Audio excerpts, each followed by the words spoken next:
myself what my happiness was.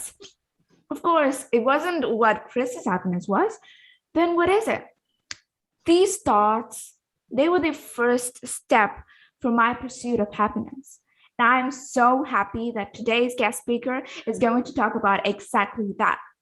We all have different happiness in our life, and it's our duty to find it out ourselves.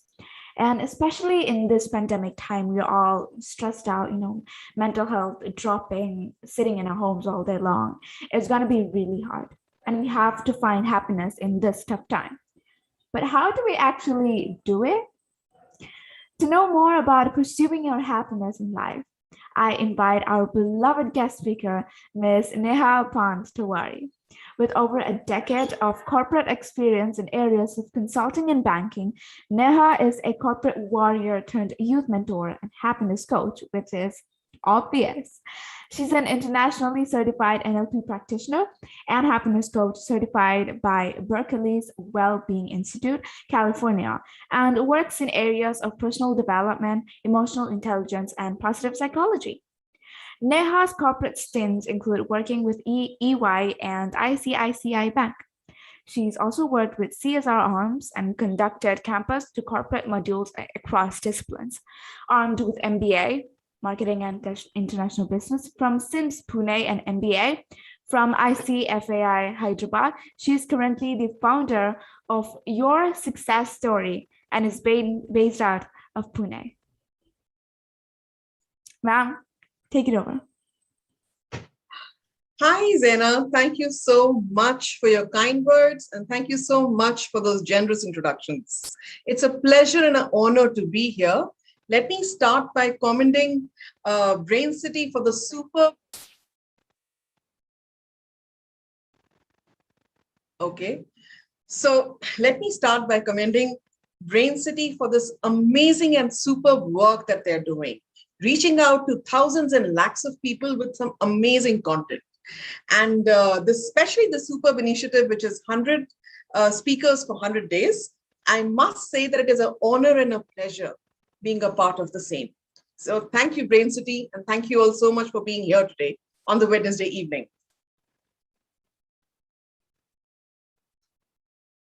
Zena, it's yours to ask me.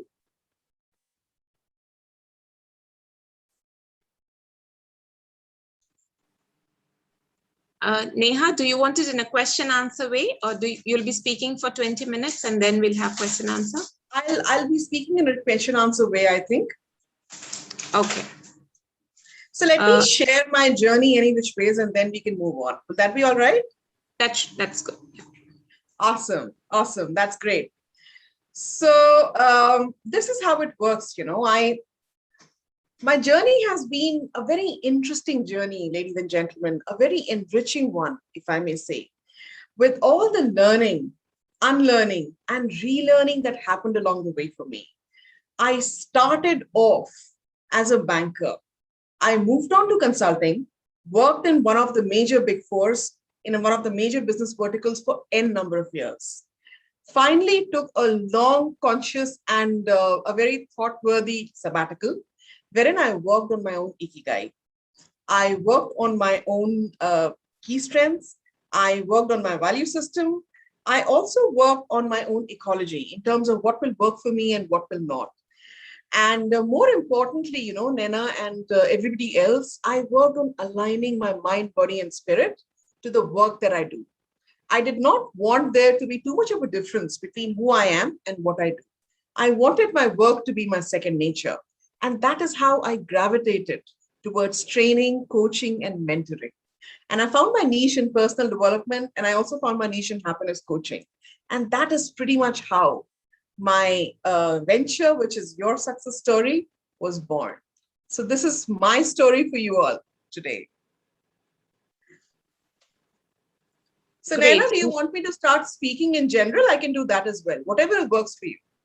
Yeah, that is what the structure is actually. So you can speak problem. for. Awesome. Sounds good. Sounds good. So give us a little bit of an idea about you. I'm sorry, I didn't get that. What was it? No. What I was telling is, probably you are a new person for some of us. So, it sort of gives us instead of just a brief synopsis, because the audience is not yet warm enough to ask questions. So, if there is No something worries. that you could Let me just that start. I may, yeah, thank you. Sure. Okay. Okay. So let me start by telling you what happiness really means. Okay. Happiness, to my mind, is a state of mind. As a state of mind, it is a self-generated state of mind which may or may not be triggered by an external stimuli. So as a state of mind, happiness is always there within us. But is it as accessible as it is present? Not really. And the reason for that is simply our cluttered and negative mindset. 50 to 80% of the times, our mind is cluttered with negativity. It is full of negative memories. It is full of negative self-talks. It is full of negative thoughts and beliefs. It is full of negative feelings and full of negative and unresourceful emotions. And finding the state of mind, which we call happiness, tends to be a challenge for all of us. All right. So that is one. So until you work on your own mindset, until you sort things mentally, accessing happiness is going to be a challenge for us all.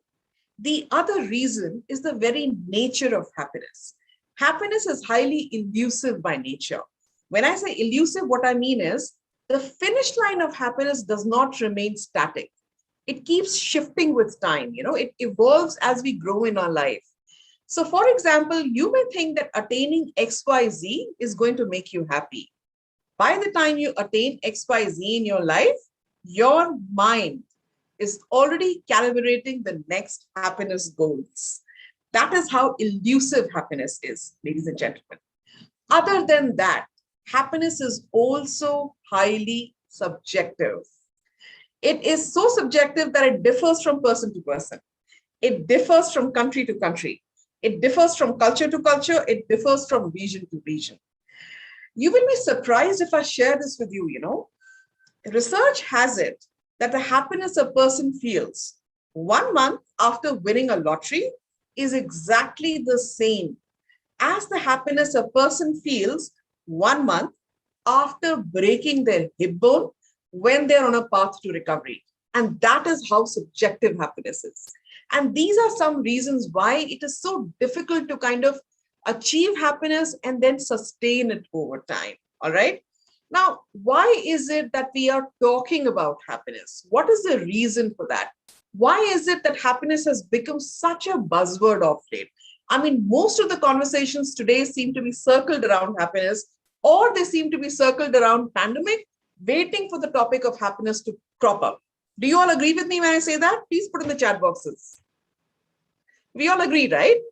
So here is what the thing is. Pandemic and the latest geopolitical crisis and all the other crises. Thank you so much, Mr. Chavla.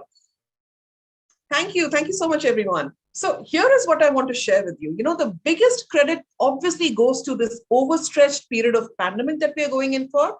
But other than that, in the last 20 years, researchers have found that people who are happy tend to be healthier. They tend to have better developed immune systems. They tend to fall sick much less often. And that is the reason why they're able to better take care of themselves. And they're also better able to take care of people around them. Happiness is also a very strong indicator of longevity, ladies and gentlemen. People who are happy tend to live a life that is longer and that is fuller. Now, when it comes to relationships, people who are happy tend to be better at relationships, be it social relationships, be it personal relationships, or be it professional relationships. All right. So here is how it works really. Because they are better at relationships, they're able to network better. They're able to relate and correlate and collaborate better.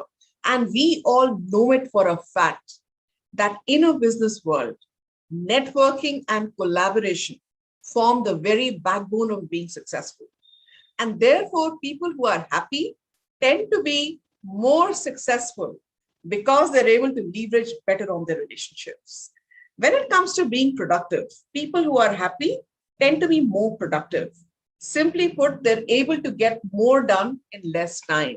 If I have to share numbers with you, it is a good about 20 to 50% more, and that's a verifiable fact.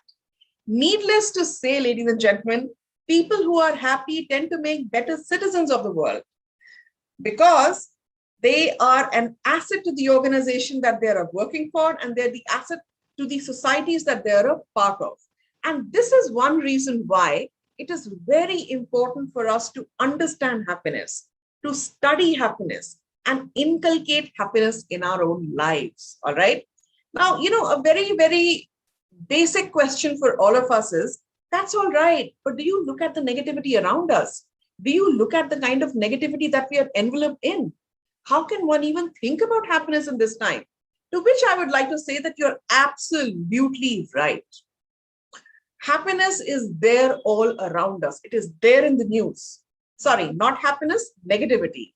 Negativity is all around us. It is there in the news. It is there in the social media. It is there in the conversations we have of late. And it is almost as if negativity is seeping into us and expressing itself in the form of fear and uncertainty. What can you do about it? Here are a couple of things that you can do to grow in your inner strength and also to grow in your resilience. Try asking yourself these 5 questions every day and try committing to the task which is captured in these 5 questions to the extent possible. So what are these 5 questions? Question number 1, what did I do today to grow in my strength physically and mentally? Question number 2, what did I do today to uplift my spirits? Question number 3, what did I do today to uplift spirits of others around me? Number 4, what is that one thing new that I learned today? What is my value add for the day? Question number 5, last but not the least, ladies and gentlemen, what is the one thing that I'm grateful for today? Now, if you answer these questions in all your honesty, and if you are able to commit to even half the tasks which are present in these questions, you will be able to shift your mindset from a state of pessimism to a state of optimism. That, ladies and gentlemen, is a research-backed fact. All right. Now, let us look, how is it that we can grow in our happiness other than this? How can we regularly grow in our happiness and kind of upgrade our happiness quotient? I'm sure that is a question in all of your minds today as you attend this session with me. So let me speak to you about what is called as the happiness habits. All right. Now, happiness habits are, simply put, certain rituals, certain practices, certain behaviors and actions which put you in a better frame of mind, which put you in a more resourceful state. So you can be more progressive, you can be more productive, you can be energized, and you can be revitalized. So what are these? First is, there are a lot of them. I'm going to focus on 3 of them for today, all right? Because these are the major ones to my mind. First is physical exercise. I'm sure it doesn't come as a surprise to many of you. So when I say physical exercise, what I essentially mean is movement of your body, the physical movement of your body, all right? If you are able to move your body for 20 minutes every day, then over a sustained period of time, you will experience surge of a neurotransmitter, which is called as endorphin. And what is endorphin? Endorphin, ladies and gentlemen, is a natural mood lifter. It is one of the many happy chemicals that put you in a revitalized and energized state. So physical exercise or moving your body is one. And when I talk about physical exercise or moving your body, it doesn't have to be a very strenuous movement. It can be gentle movements as well. It can be anything that you feel comfortable and that kind of agrees with your body type. It can be yoga, it can be aerobics, it can be Zumba, it can be running or jogging. It can also be spot jogging or spot stretching yourself. It can be something as simple as that, all right? So no hard and fast rule until and unless it is about moving your body for 20 minutes over a sustained period of time, all right? So moving your body is number 1. Number 2, is gratitude. Practicing gratitude. All right. Now, practicing gratitude is one of the most powerful ways to cultivate happiness in your life. What is gratitude exactly? What is your understanding of gratitude? Gratitude, simply put, means being thankful in a mindful and in a conscious manner. What happens when you become mindfully thankful and mindful and consciously thankful? If you recall 3 things that you're grateful for and reason why, and you continue to do that for 3 weeks, you will be able to train your mind to scan your world for not the negatives, but the positives first. That is huge, ladies and gentlemen. That is how you rewire your mind to move from a place of pessimism to a place of optimism. That, my friends, is a research-backed fact. Last but not the least, the last habit that I'm going to talk about today is called as meditation. I'm sure it doesn't come as a surprise to anyone here today. I mean, the benefits of meditation are known world over. It is mentioned in the psychology journals. It is also mentioned in the journals or medical journals, right? But here is what I want to share with you today. This is something which I did not know and I learned recently. I always want to learn, why should I meditate?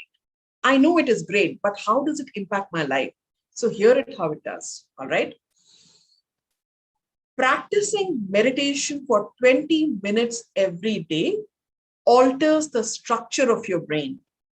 It shrinks your amygdala and it optimizes your hippocampus. What that essentially means is you become more calmer and you become more centered with time. You become less reactive and more responsive. And what happens, ladies and gentlemen, when you're calm and centered? The state of mind, which we call as happiness, becomes more and more accessible to you. Remember in the beginning, we spoke about happiness being a state of mind, and our cluttered and negative mindset is an obstacle to finding happiness. Well, meditation is the antidote for that. All right. So meditation is number 3. It is one of the most powerful ways to start your mornings or pick up any time in the day and simply put meditation and start it. You don't have to start with 20 minutes immediately. Start with a minute, move on to 2 minutes, then stretch it to 5 minutes, and then gradually, take your time and move that timelines along. Okay. Now moving on. Next thing I want to talk to you about happiness today is one of the associated myths, which is there so far as happiness is concerned. A whole lot of us tend to think that money can buy you happiness. How many of you think that money can buy you happiness, ladies and gentlemen? Put it down on the chat for me. Do you think money can buy you happiness?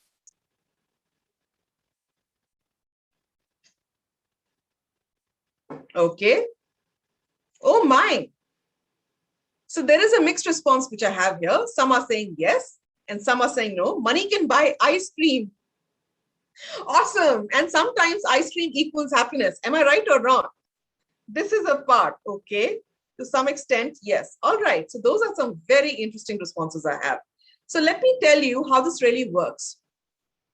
Imagine going to a mall and imagine spending money on fine dining with your family.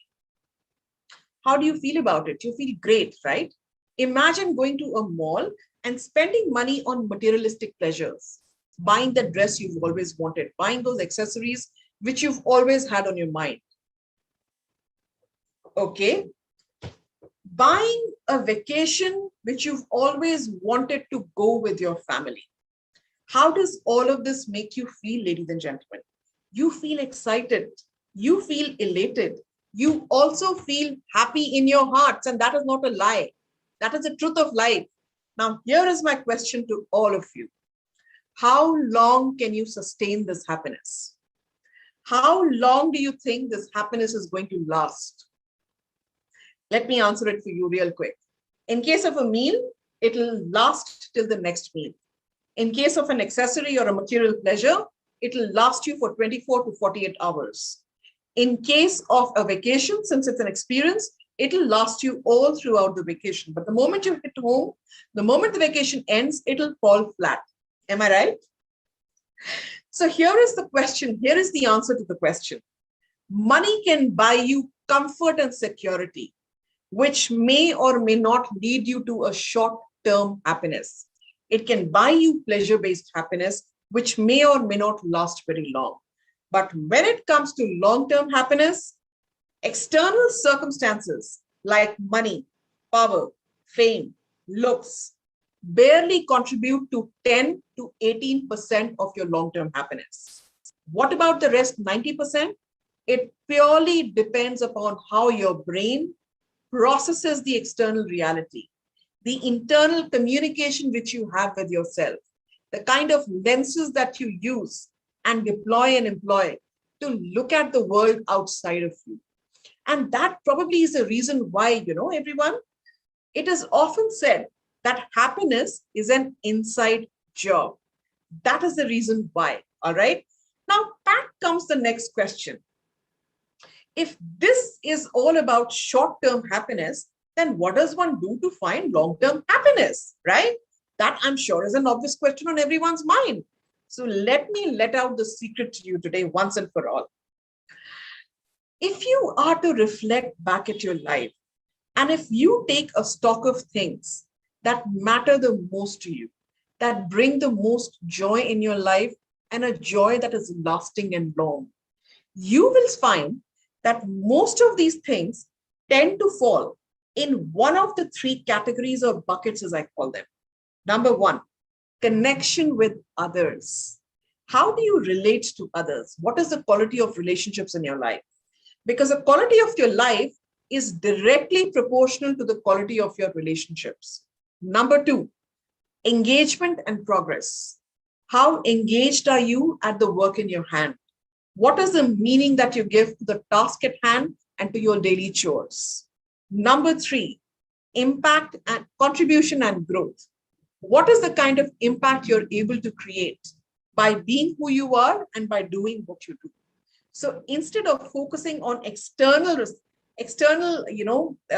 influences like money, power, fame, look, you need to work and raise the bar of your achievement in these three buckets, ladies and gentlemen. That is the secret to long-term happiness for all of you. All right. So if any questions, I'm ready to take the questions. I think I'm done with my presentation today.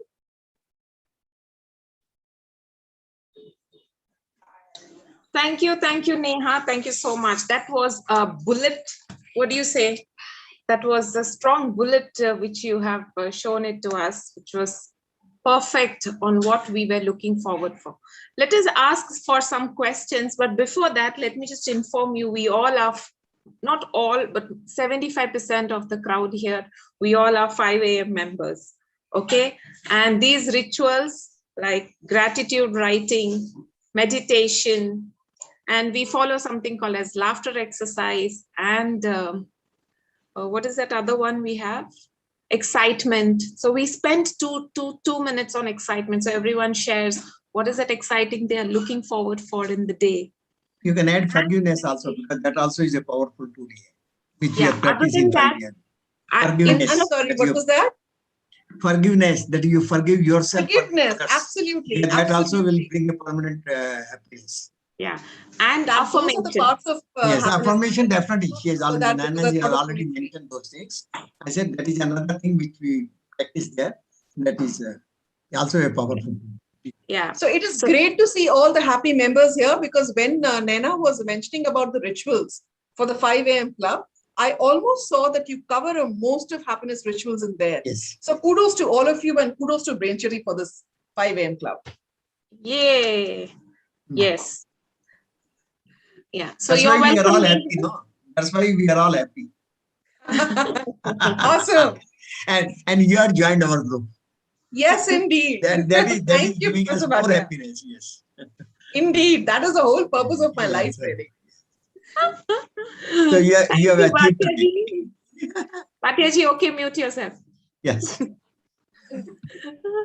Okay, so let's go ahead and ask some questions. I think we also have few guests who have joined, who are here for the first time, or rather, I'm not sure if I've seen them before. So please go ahead, raise your hands if you have any questions specifically related to the program. I can see Shanta ma'am. Is it Shanta? Yeah, ma'am. Go ahead. Do you have any question? Yes, ma'am. Speak. Hi, this is Meenakshi here. I have raised my hand. Can I ask my yes, question? ma'am. Go ahead. Yeah, thanks so much, Neha ma'am, for the enriching session. You mentioned, right, that you go on a vacation or you have all these materialistic pleasures and they last for a very long time, a very short time, right? Meditation and doing all those things are expected to take you through life's ups and downs and things like that. But one question that I had was that I have been doing meditation since a very long time. I don't know whether it's the right way I'm doing it or no. But then I see that if I'm not doing it for 2-3 days, I'm back to my old self. So Okay. are we saying, like, just like how we're talking about all these other materialistic pleasures which you enjoy for a period and then it all fades away, when it comes to meditation or affirmations or all these kind of things, if you are not able to do them over a sustained period of time, even if you break for 2 or 3 days, it causes so much of you get back to your old self. So I'm just wondering, is it that you have to just keep on doing it, or you reach a state of mind at some point in time where you can let go of these things as well and just remain in that state of happiness without doing all these things also? Can I answer, Meenakshi? Sure. All right. So great question there, Meenakshi. Those are some very nice insights. Now, here is what I want to tell you, Meenakshi. You have been practicing meditation for a long, long time, right? And what you're saying is that when you stop meditation or when you take a gap, even if it is for 2 to 3 days, you tend to relapse back to your old miserable or unhappy state. Is that what you're saying? Yes, correct.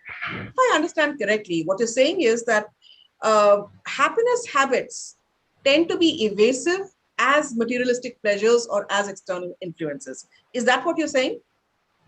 No, I'm just asking whether is it that way? I mean, or No, is there I another completely. side to it? Sure. So let me tell you this, Meenakshi. There are a number of happiness habits which you can employ in your life. What you are doing is meditation. It is working for you as long as it is working for you, right?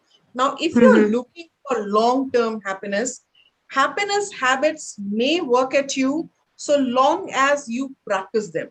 The moment you stop practicing them, because this is for any habit. What is habit? Habit is something which you do consistently, repeatedly, and consciously. And as you practice these habits in consistent, repeated, and conscious manner, your brain forms new neural pathways to support your behavior, right? The moment you stop those, your brain will stop forming those new neural pathways. And therefore, you are going to relapse back, all right? Now, so far as happiness habits is concerned, that is one way to prolong your happiness. The other way to prolong your happiness, Meenakshi, simply is moving from pleasure-based happiness and moving to engagement-based happiness or purpose-based happiness. Happiness lies in 3 levels. First is pleasure-based, which money buys. Second is engagement-based, wherein you feel the flow, right? You understand the word flow, right? It is being doing something creative. When you're doing something you do. Third is purpose-based happiness. When you're living the life which kind of expresses your purpose for existence. If you start moving in this direction, you will be able to find happiness which is long and lasting. Okay. And try to start working on the 3 buckets which I mentioned, because to answer your question very simply, a habit is a habit until it is practiced. The moment there is a break, there tends to be a circuitry break inside. All right. Okay, so if I understand correct, you're saying I also need to work on finding my ikigai. Absolutely, Meenakshi. Absolutely, you need to find that. Because if you read Ikigai, people who are happy are people who are socially connected and people who are living a purposeful life. So you need to do that for sure. Okay. Thanks so much. Thank you. Anytime, anytime. I think somebody else has also raised their hand, Mr. Pandian. Yeah, let me just complete. Meenakshi, we have a program called as Mastermind Program. So wherein we discuss Ikigai in brief. We also practice rituals. We also have mentors and coaches who can help you. So if you're interested, I can give you more detail. Just ping me in WhatsApp or maybe in chat. I'll be sharing my number in the chat group soon. Murugeshan, Okay. sir, yes, Sure. go ahead. Thank you. To attend happiness session. Yes, sir. Okay, the session is nice to know some few points. But can you share the happiness of the children? I didn't get that, sir. Happiness of the children as in what? What exactly is the question, sir? Question is how to make the children happy. Sorry, sir? How to make the children happy. How to get children happy? For parenting, no? Yeah. For parenting, how to make the children happy. So put them in creative things, sir. It is very important to put children in creative modes. Try to encourage being creative for them, sir, because of late, children are not being happy because of too much of digital exposure, right? And when you have digital exposure, what happens is your mind tends to move from a focus mode to a default mode. And when it goes into an autopilot, there is negativity which surrounds you in the brain and it takes over the children. In order for anyone to get out of that particular mode, and surprisingly enough, we tend to stay in this particular mode 40 to 80% of the times.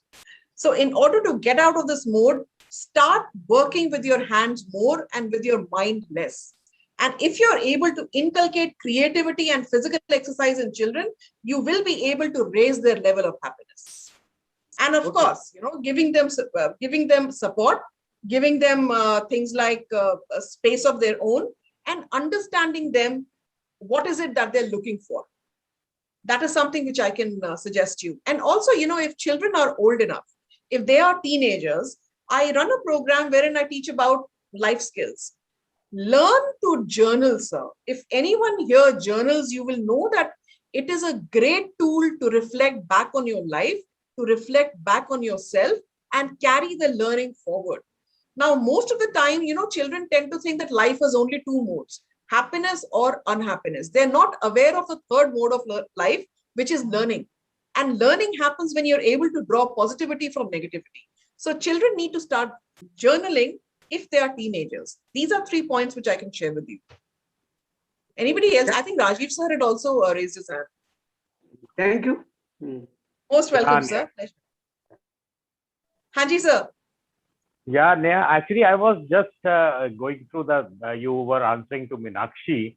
So that she said every day she's meditating and every day if she leaves it in between and then it goes back to the same thing. So my point here is that if we are happy state in our mind, you see, meditation is making our mind calmer and mind in a state of happiness. So it's a bliss which has to be cultivated. And once that bliss is there with you, once you are internally happy, no external factor can make you unhappy. That is my take on it. When I do something, I do it from my mind, from my heart. And that makes me happy. And no external factor, like if anybody is saying that you are doing wrong, doesn't make any difference to me. So once you cultivate that state of mind, then you can remain 100% happy throughout the great day, throughout the life. So what you have to say about that? Absolutely, sir. Absolutely. What you're saying is absolutely right. But what we saw in Meenakshi's case was that despite the fact that she's meditating, she's unable to find that bliss. Am I right? The reason why she's unable to find that bliss is because of 2 reasons. A, it is not working for her. B, it probably is not the happiness habit for her. She needs to move on to kindness. She needs to move on to self-compassion. She needs to move on to some other lens like gratitude. Because not every habit is meant for you. Every habit works. There is no doubt about that. But every habit works for you. That is not research-based. So for any habit to work for you, it has to essentially pass through these three filters. A, it has to feel natural. B, it has to feel meaningful. Third, it has to be fun. If you know these three things, even if one of them is missing, that is not the happiness habit for you. Either she is doing something wrong if she's been meditating for a very, very long time, or perhaps that is not the habit that is workable for her. So far as the bliss is concerned, so far as the Chidanand is concerned, you're absolutely right, sir. Once people hit a state of bliss, everything else tends to be irrelevant for them. But not everybody is able to do that, because you need to have a very, very strong and a very, very supple mind for that.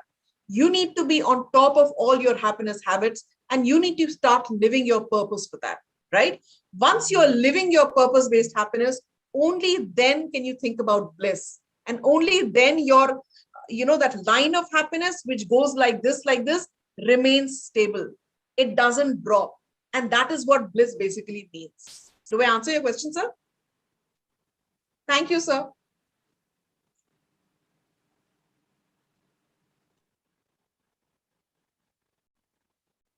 Somebody has mentioned, ask my question in the chat. Who is this? Tags to.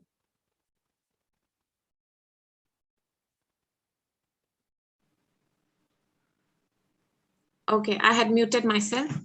So, okay. Yes, we had Tagaji who had some question. Yes, go ahead, Tagaji. He says, after practicing all these rituals, still there is lack of happiness. I'll tell you the reason for that. Tagaji, hi. This awesome to see you here. So, Tagaji. Yeah. Thank you, ma'am. Sure. So, Tagaji, here is my question to you, which is fairly direct. What is the quality of relationships in your life?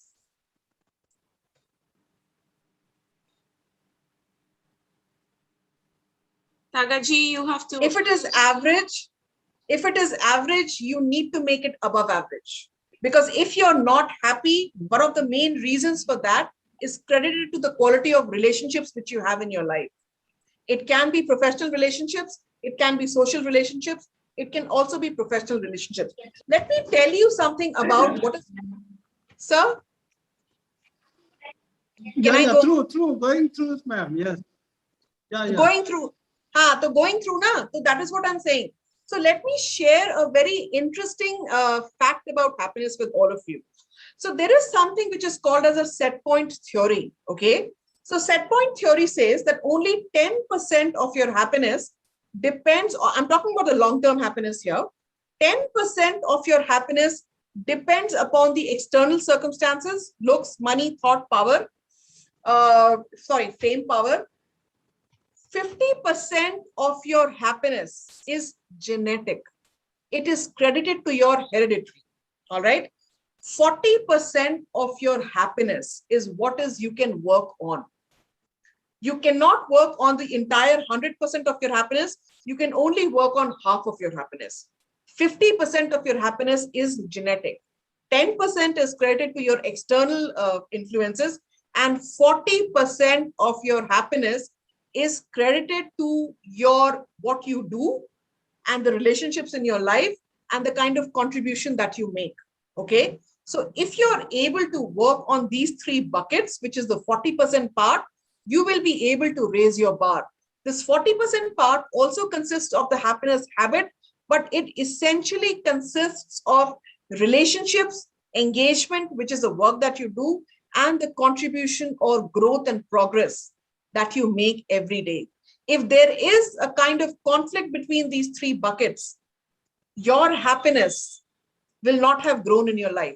Tagaji, tell me if I'm wrong. Is there a conflict between any of these three? In that sense, you may have some issue with happiness content in your life. If you're able to work on these three, you will definitely be happier.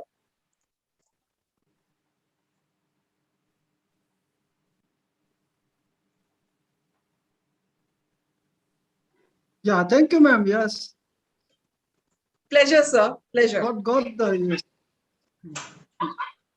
All right. Thank you, Tagaji. I think by now you should have sorted your the entire thing. But if not, please speak to one of our mentors and get it sorted.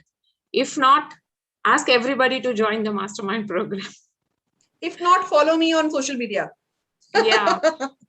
Follow everybody on social media. Okay, that reminds me, I have put the WhatsApp link in our chat box. I would request everyone who's not joined our community. If you're already in any of the groups, it's fine because it's the same content shared in more than one groups. Satish has sent a question. Yeah. Satish, whoever has question, you can raise a hand, but I think I will come back to Satish's question. Rajiv sir had to say something on the percentage looks like. He's not happy with the percentage. Why, sir? No, I'm really happy about the percentage. That is not my question. My question is I think my summarization of your thing is that even if 10% which is unavoidable or which is not under our control, that is external thing. So 90% of the time we should be happy. 90% nahi, sir, at least half the time. Because 40% or 50% is credit to your genes. And as Satish has asked me, you cannot do much about your genes, Satish. That is something which is already there, okay? But here is what I want to tell you. While you cannot change your genes, you can change the happiness in your life. And that is telling a lot. While genetic factor cannot be modified by you, but however, the happiness component can be modified to a total content. You can work on the 40 to 10% more if I take it, 40 to 50% of your happiness by simply working on your relationships, your engagement, and the contribution that you make. So that is how I want to put it across. Genetics, obviously, you, me, God, nobody can work on that. So that is a given. So far as Rajiv sir is concerned, sir, happiness is highly malleable in that sense, Happiness ka kaisa hai? 90% of the time you should be happy, but sometimes what happens is you are happy, but that happiness falls flat very soon.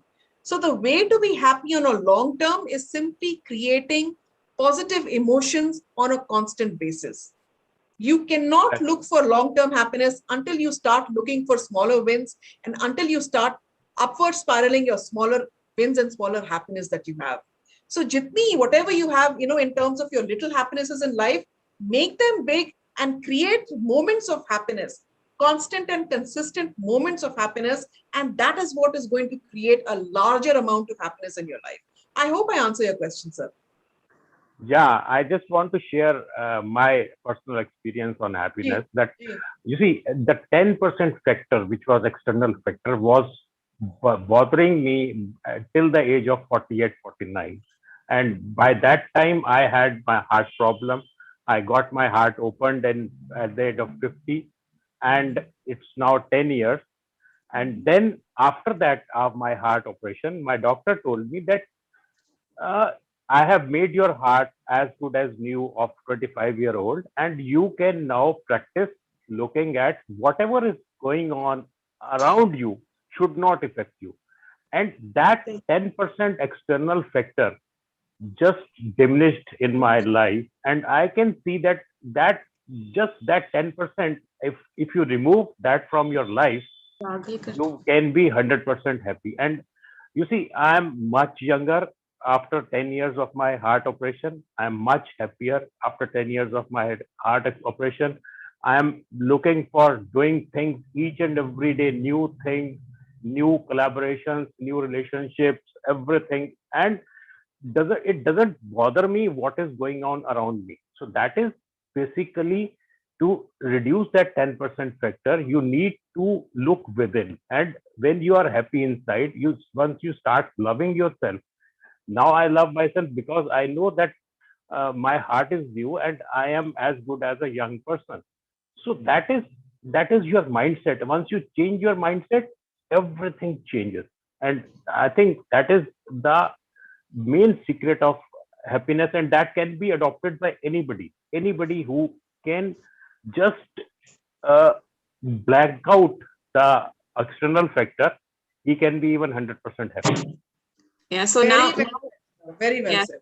So now we have the secret of Rajesh's happiness. Okay, we have one more question in the chat box. I think it is from Sunil ji. Sunil Kumar.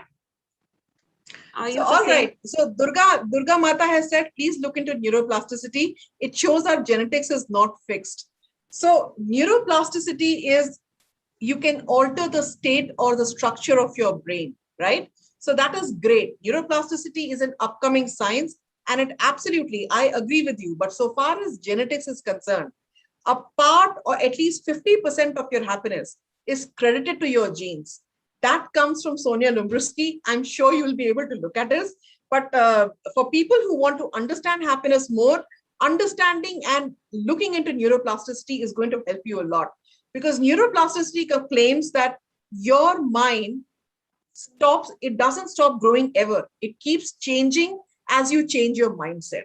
And that is exactly what we're talking about. Yeah, Neha, you were saying something. Two people have raised their hand again, but yeah, Sunil, you can please go ahead. Can you please unmute Sunil? Yeah. Just yeah. Yeah. Good evening, ma'am. Yeah. Good evening, ma'am. Yeah. Happy to watch your program, that whatever you're doing and what you're saying about happiness, the pursuit of happiness.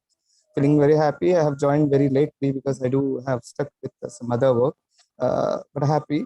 And I already have raised my question that how to deal with the people. See, mostly I'm finding the people around us might be, most of the areas, people started to pretend themselves, right?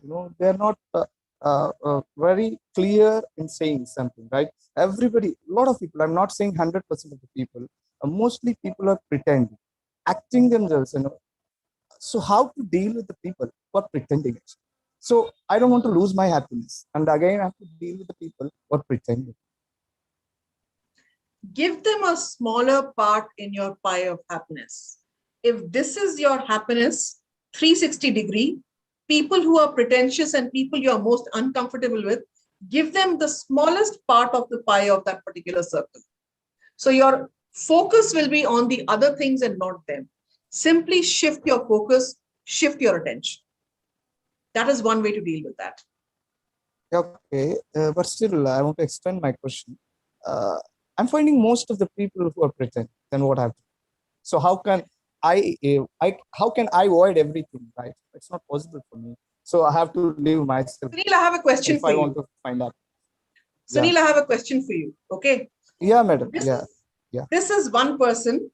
He says that the person on right to me is an idiot. He says the person on left to me is an idiot. The person on top of me is an idiot, and a person on below me is an idiot. Who do you think is the bigger idiot of these five people?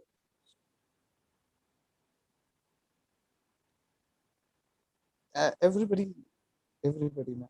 Especially one who is not able to see the fact that he's right there, where all these idiots are. Am I right? Okay.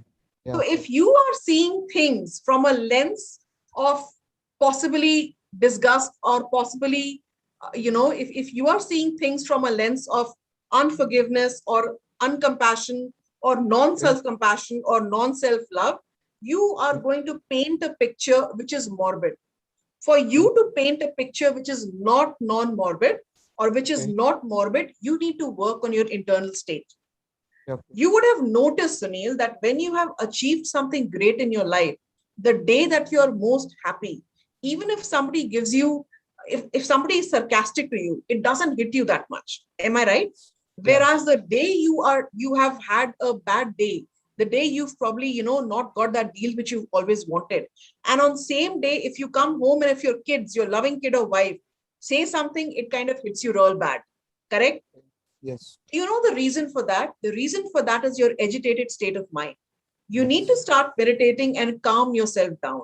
And then use different filters like self-compassion, like forgiveness, like gratitude, like, other things, all these things, and then start viewing the world. So that is something which I have to say to you. Another thing, Sunil, it is very difficult to avoid people in the world. Yes. Not everybody is going to be what you want them to be. Yes. So simply start investing in the core group of people. Find those people who value you and whom you value back. Invest in those reciprocal relationships and let them be your, your people, your go-to group. They are the ones who will cheer you up. They are the ones you can confide in them. They are the ones who will supply you with confidence. They are the ones who will give you guidance, and let everything else work in its periphery. So you need to kind of streamline your focus and work on yourself more. I hope that helps. Okay, thank you. Yes, sir. Professor Bhatia, I think, has a question. 1 second, Bhatia ji. There is one question which somebody has sent. I think it's very important question. Let us just Sure. Oh, sorry, my screen is stuck. If you can just read it. I think it was from Shanta. Shanta. Jay Shanta. Jay Shanta. Just a second. I'll check from here. Tag 2 ho gaya. Yeah, it says, how do you manage grief as a loved one in the family passed away? Awesome. Great question. Great question. Definitely not the time to express gratitude. I can tell you that. So you know what? Anything that you resist is going to persist. That is a formula that we all know, right? So let grief take its own course. Let grief take its time. Okay? Accept grief rather than rejecting it. Take your own time, accept grief, and use filters of acceptance and use filters of self-compassion, and also use filters of compassion for others. And then thereafter, use filters of gratitude once you are centered. Start feeling happy that the person was there instead of the person not being there now. Feel happy to be a part of that person's life till the person was engaged and till the person was alive. There is nothing you can do in order to fight grief. Let me make that very, very clear to you. Grief has its own course. So don't try to fight it. Don't try to push it away. Simply accept it and simply move along. That is my suggestion to you.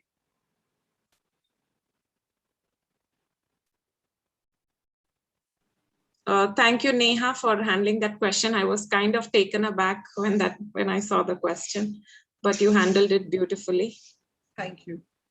I think Professor Sunil, there is a suggestion for you in the chat box. You need to change your company, as in the group of friends you're having, not your office or company. And yeah, thank you, Ramashankar. So Neha, there is some appreciation for you in the chat box. Is there any other question? Did I miss any other question from the chat box? Okay, no, I think we have covered all the questions. Okay, Alex is not speaking anything. Alex. Okay, Durga Mata has sent some question. Would you agree that all our experiences are valuable? Where is this question? I can't see it anywhere. Okay, right. Yeah. Got it. Would you agree that all our experiences are valuable? Absolutely, Durga Mata. All our experiences are valuable for sure. Why even that question? Because, anything that teaches you something, everything that you do in your life teaches you something. Am I right? It either teaches you to do it more or it teaches you to not do it at all, right? And anything that helps you to learn, unlearn, and relearn in terms of consequences, in terms of future predictions, is valuable in life. Now, if you're going to ask me that taking drugs, is that a valuable experience? Here is what my take on that would be, or perhaps, committing a rape, is that a valuable experience? Then let me tell you this. You need to take informed decisions and then come to your sense of value and sense of what is it that you want to take away from that particular experience. So this is how it works. How to get rid of negative thoughts. Awesome. This is something which I wanted to cover. Is it okay, Neha, if I answer this question? Or is it time already? Yes. Please go ahead. No. Till the audience are there, we are there. Okay. So, Geeta, you've asked me a very nice question, especially given the context of pandemic that we have, how to get rid of negative thoughts. Now, let me tell you how to deal with negativity today. Okay. So this is something which has worked for me and my coaches beautifully. This is called as a triple S technique. What is a triple S technique? It stands for stop, spot, and swap. Okay, let me explain you how it works. So the moment you have an overwhelming negative thought inside of you, what is it that you need to do? You simply need to stop everything that you're doing. You need to sit yourself and you need to calm yourself down by taking a few cool and long breaths. Okay, that's step number one. Step number two is spot. Spot the triggers in the room. Spot the triggers in your physical environment in terms of what is it that you were reading? What is it that you were listening to? What is it that you were talking about? What is it, what are the kind of people who were surrounding you and what are the kind of conversations that you were happening? After that, we move on to step number three.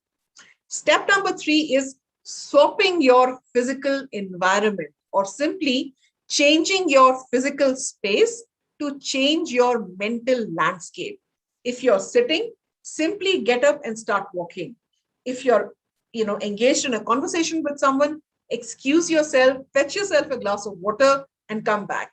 If you're watching something on TV, simply not switch off the TV, but simply flip the different channel to something which is fun and something which is light. Now, changing your physical landscape and moving your body, change your mental circuitry. Now, when your mind goes into a negative thought, it goes into a loop. It doesn't remain there. It goes into a spin of a loop. And in order for you to break that loop, the only way to do that is simply changing your mental gears. And you change your mental gears by practicing the spot, stop, spot, and swap technique. I hope that helps you. The other thing is start being mindful of your environment and the content that you consume. Because whatever you consume is what you will give out and draw more of. So even if you can't focus on positive content, at least focus on content that is non-negative. I hope I answer your question. Yeah, stop, spot, swap. Great. Wow. Thank you, sir. Yeah, that was an aha moment. Thank you so much. So we have Bhatyaji now. After Bhatyaji, we will complete the certification process. Then we will stop live and then we will go for more questions. Okay? Sure. Because we want to keep the YouTube thing for a short way. Sure. Yes, Bhatyaji, go ahead. Yeah, this session is really very wonderful session, I can say, and it has given a lot of happiness. And especially you are with your smiling face and trying to answer every question this way. What I wanted to say, whatever remark you have made, it's something equivalent to summarizing that. One thing which you have mentioned about meditation not working and other things. The thought which was coming to my mind was only this, which is once again, input is coming from you. That what we need to do is basically that we have to design our own meditation. That is very important. With the vision, what you want to, but what can make you happy. Okay, and then try to see whether that is working, and keep on modifying that. You design your own meditation.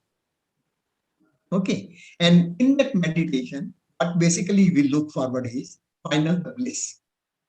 What can give the bliss? It is universally known that we have to rise above our work. We have to rise our this one, and it is not binding by anything. You have to get liberated from all the things, whatever is there. So for that liberation, if you think that if I will be happy when I rise above the, doing my karma itself, and I have to go to beyond that. So I have to keep on doing work, not getting attached to that. Yes. So that attachment is one thing which you have to remove, which is a cause of this one. So that basically it is going to be a personal specific. And if you work on such a meditation, probably it will lead you to what you really want and what can make you happy. That is very important.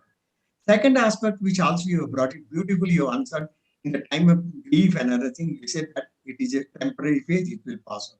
But one thing also I wanted to add on to that, it is a universal known fact. We don't have to reinvent. Anybody who has come has to go one day. Maybe a dearest one, whether you this one. We cannot say that what the breath we have taken will come out or not. That itself is not known. That's what basically it means. So only thing is, accept that moment as it is, and then say that it is a passing phase. It will go automatically. It will go, because anything which is spiky has also got a very natural fall, very immediate fall. Anything which is little more, that only will continue. And these are the only spikes. So we should simply watch them,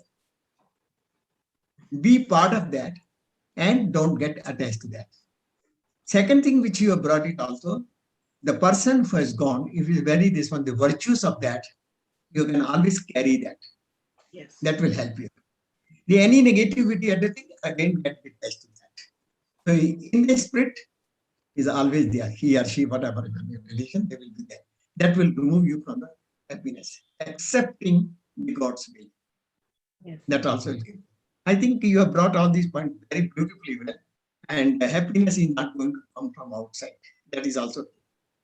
Even this 50% what you mentioned for the genes, it is acceptance. Start with that contentment. This is what I have. Okay. The another 40% which you can definitely work. The 10% also indirectly you have answered that. The 10% which is because of the external forces, if you are getting controlled by external forces, or you want to control internal forces. Yes. To make a mind to control external, that you become influential, another thing, that 10% also come to your account.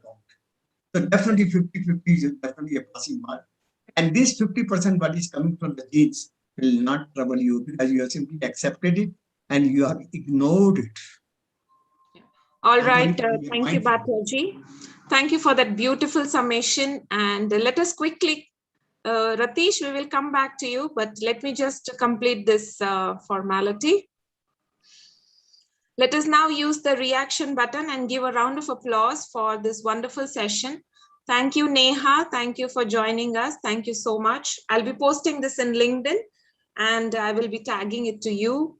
And probably you can also join our social media, LinkedIn and Instagram, Facebook, all the platforms. Also, let me congratulate Zena for taking that step forward and being a wonderful host.